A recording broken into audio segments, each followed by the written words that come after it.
Director Rajamouli హనుమంతుడిని నిజంగానే కించపరిచాడా? ఆయన కామెంట్స్‌ని మీరు సపోర్ట్ చేస్తారా? లేకపోతే వ్యతిరేకిస్తారా? ఆయన ఆంజనేయ స్వామిని కించపరిచాడు అని నేనైతే అనుకోవడం లేదు. ఆయన చాలా స్పష్టంగా నాకు దైవం మీద నమ్మకం లేదు అని చెప్పాడు.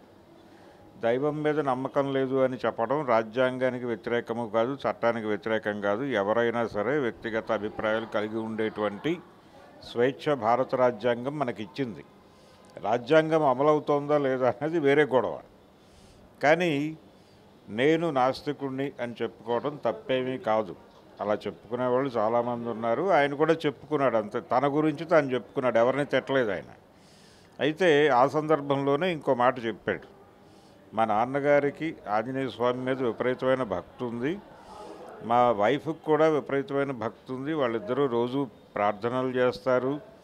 అలాగే ఆయన వెనకుండి నడిపిస్తున్నాడు మన్ని అని కూడా నమ్ముతారు మా తండ్రి గారు. ఆ మాట అన్నాడు కూడా ఇందాక. ఆయన అన్న సందర్భంగా ఆయన ఏదో నడిపిస్తాడని నేను కూడా అనుకున్నాను, కానీ ఏం నడిపించలేదే, ఇది ప్లే కావట్లేదు కదా అన్నాడు ఆయన.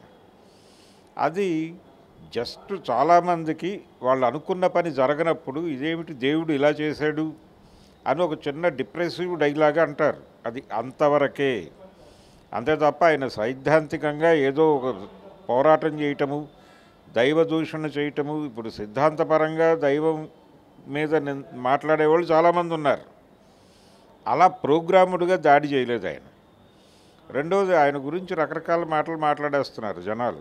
రకరకాల మాటలు అంటే దేవుణ్ణి నమ్మనవాడు దైవం మీద సినిమా ఎలా తీస్తాడు ఇలా మాట్లాడుతున్నారు. అది అంతకంటే దారుణం. ఎందుకంటే హేతువాద అభిప్రాయాలు కలిగినటువంటి కొండవీటి వెంకట కవి గారితో మనం పౌరాణిక సినిమాలకు రాయించుకుని హిట్టులు చేసినటువంటి చరిత్ర ఉంది మనకు. దానవీర సూరకర్ణ అవన్నీ ఆయనే రాశాడు. అలాగే ఎన్టీ రామారావు గారికి కూడా కొంత హేతువాద దృక్పథం ఉండేది, సీనియర్ ఎన్టీఆర్కి. ఆయన తీసిన సినిమాల్లో ఆ ధోరణి కనిపిస్తుంది. ఆయన రాముడి మీద దాడి చేశాడు. రాముడి మీద దాడి అంటే రాముడు ఆర్య ప్రభు అని ద్రవిడుల మీద దాడి చేయటం కోసమే అడవికి వచ్చాడని ఆయన సినిమాలో ఒక డైలాగ్ పెట్టుకున్నాడు. ఆ స్పష్టత ఉండేది. ఆయన దేవేంద్రుడిని పట్టుకుని అమ్మగోళలో చాలా జోవియల్గా మాట్లాడతాడు. మరి అవన్నీ 175 రోజులు ఆడిన సినిమాలు కదా. వాళ్ళేమీ నమ్మకాలు ఉండో లేకపోతే మరొకటి ఉండో కాదు, జనాల్ని, థియేటర్కి వచ్చిన జనాల్ని ఎంగేజ్ చేయాలి, ఎమోషనలైజ్ చేయాలి. ఆ రెండు విద్యలు రాజమౌళికి వచ్చు.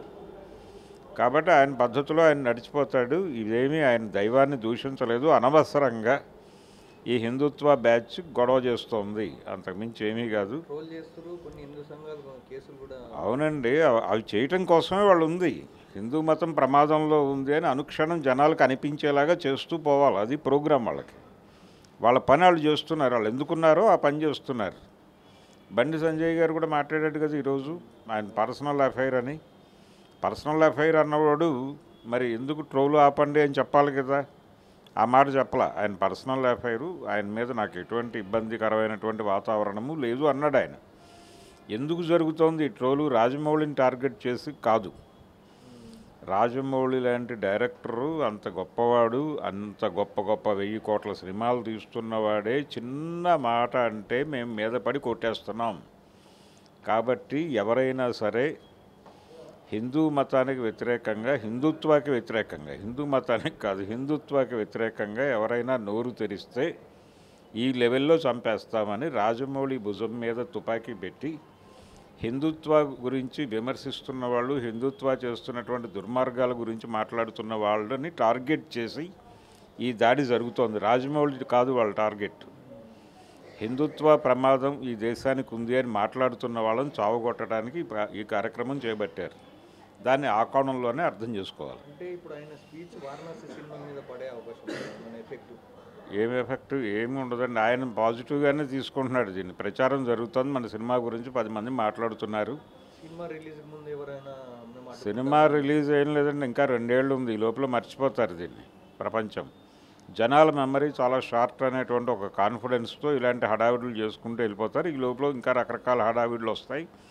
అవసరమైతే ఇది ఇబ్బందికరంగా మారుతోంది అనుకుంటే ఆయన బహిరంగంగా జనాల ముందుకు వచ్చి చెంపలేసుకుని క్షమాపణ కోరటానికి ఏమాత్రము మొహమాట పడ్డు రాజమౌళి.